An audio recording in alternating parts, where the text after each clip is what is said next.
Witam wszystkich, mam na imię Krzysiek. Zapraszam do obejrzenia drugiej części tutorialu, w którym pokażę, jak przy użyciu silnika Unreal 4 zrobić grę typu Pong.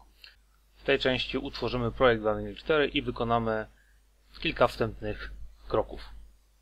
Uruchamiamy Unreal 4. Ja mam zainstalowaną wersję 4.7 Preview 2, w związku z tym z niej skorzystam.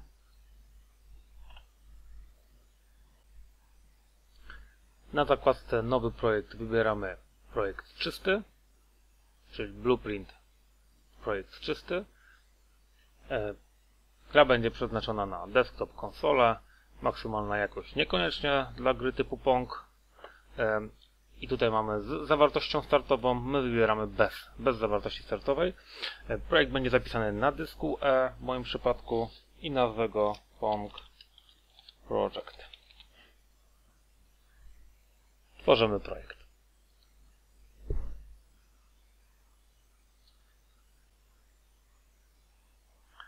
Tak wygląda czysty projekt, dopiero co utworzony przez Unreal 4.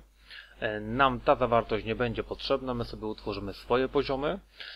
No właśnie, cały Unreal 4 podzielony jest na tak zwane poziomy, levele. Możemy oczywiście stworzyć jeden level i na tym jednym poziomie upakować wszystko, i menu, i gameplaya. Możemy też to podzielić. Ja może wrócę do tej grafiki, którą pokazywałem w poprzedniej części. O właśnie, gdzie mamy nasz projekt naszej gry. I może zrobimy w ten sposób, że główne menu oraz ustawienia to będzie osobny level, osobny poziom. Natomiast pauza i gameplay, tak, czyli gameplay w sumie, a taką składową tego gameplaya jest pauza, to będzie też osobny poziom. Czyli zrobimy dwa poziomy, dwa levele. Ok. Wszystkie elementy, które będziemy tworzyć w Unrealu, będziemy widzieć tutaj w Content Browserze, tak, czyli tutaj możemy sobie wstępnie utworzyć jakąś strukturę folderów, tak żeby nam później łatwiej było te elementy wyszukiwać. No, czyli może zróbmy tak. No, folder.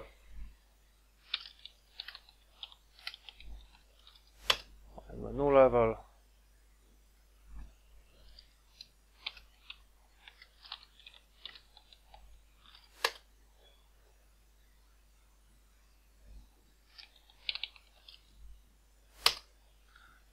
Ok, czyli w folderze common będą wszystkie wspólne zasoby.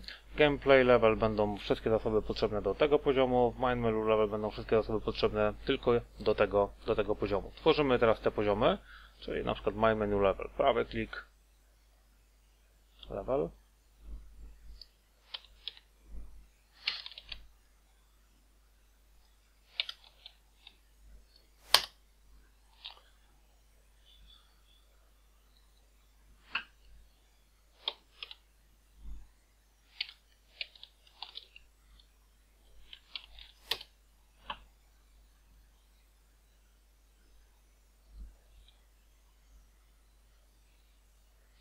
Ok, mamy te dwa poziomy.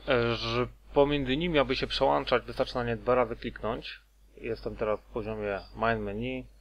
Teraz jestem w poziomie gameplay. Możemy też zrobić poprzez menu file, open level i tutaj możemy też się dostać do gameplay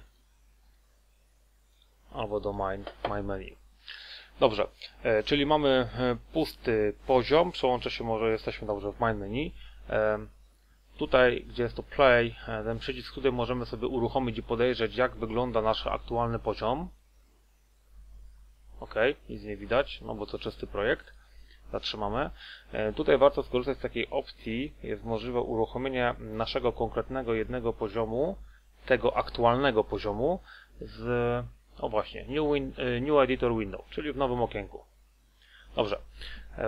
Proszę zobaczyć, nie mam tutaj kursora myszy. Nam ten kursor będzie potrzebny, ponieważ chciałbym, aby w menu można było kliknąć na przyciski.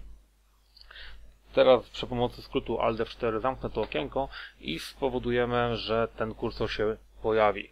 Czyli w main menu level wchodzę w tak zwany blueprint, open level blueprint. To jest takie kawałki kodu, które dotyczą tego konkretnego poziomu. Tutaj szukam zdarzenia event begin play. To jest zdarzenie, które jest uruchamiane. To jest zdarzenie, które jest uruchamiane automatycznie wtedy, kiedy dany level zaczyna działać.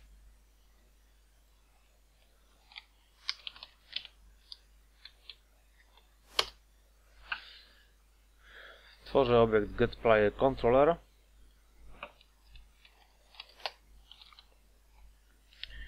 I na tym obiekcie jest taka zmienna showMouseCursor i ja ją teraz ustawiam. Czyli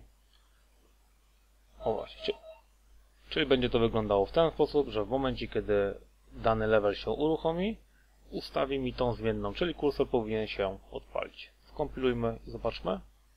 Kursor już jest. To samo dla drugiego poziomu.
OK, działa. Dobrze, na tym skończymy. Zapraszam do oglądania następnych części i subskrybowania mojego kanału. Pozdrawiam.